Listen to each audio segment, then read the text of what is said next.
Good morning, Mr. Charles. Good morning. How are you doing? I am good. So, can you tell us about the incident that happened on Tuesday night? Well, on a Tuesday night at 10 p.m., a 45-year-old Hispanic woman was found dead on the street, lying prone. Upon examination, you can see abrasions, superficial cuts on her arms and legs. In addition, if you on the scene, you can see a piece of her ear 40 feet away from her body. Okay. So, when did you find her? We found her at 10 p.m. But we found her at around 2 a.m. in the morning after phone calls to the police. Okay.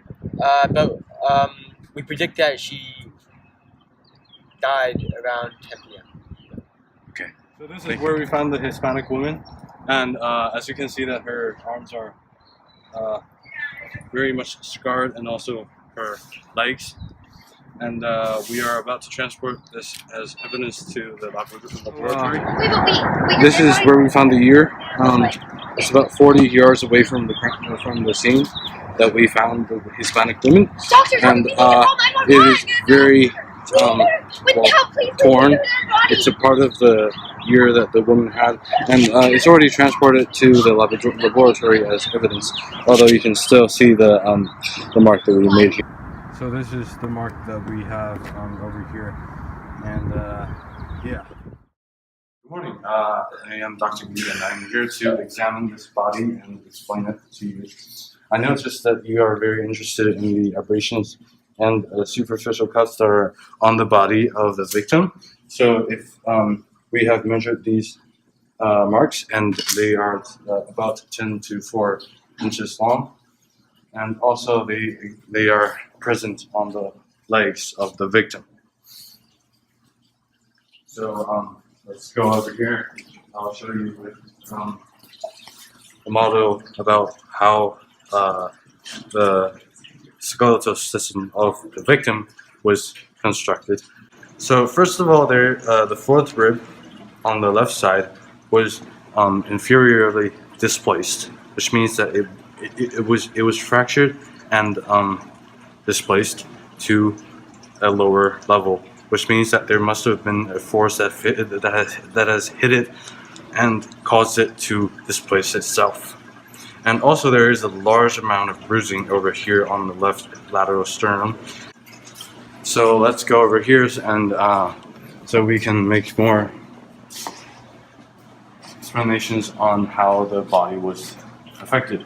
So as you can see, the fourth rib over here, 1, 2, 3, 4, is directly protecting the left lung, and the left lung is probably punctured by the bone, and also filled with blood.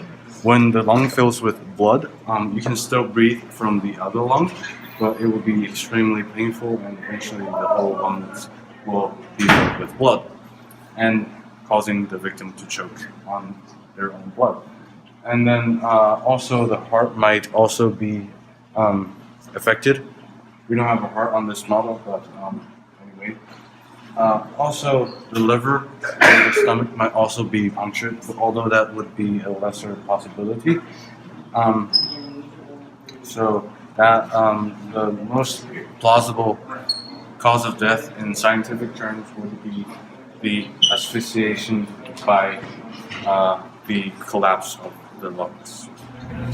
So I am the investigator of this case, and we believe that the woman was walking on the road, probably jaywalking on the side of the road, and then a car races past her, and then hits her in the left side laterally, causing the sternum and also the ribcage to bruise, and one of them displaced.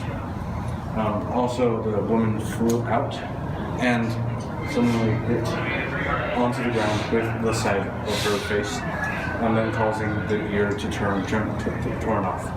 It is the most probable explanation that we can do without further evidence, because a car contains the momentum that can break the ribcage and also tear off the ear.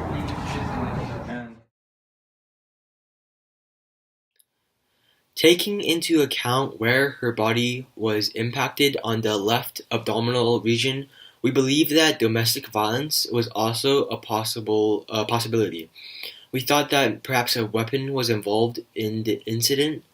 However, at the same time, the abrasions and also the ear, which was 40 feet away from the actual body, just don't quite point towards domestic violence.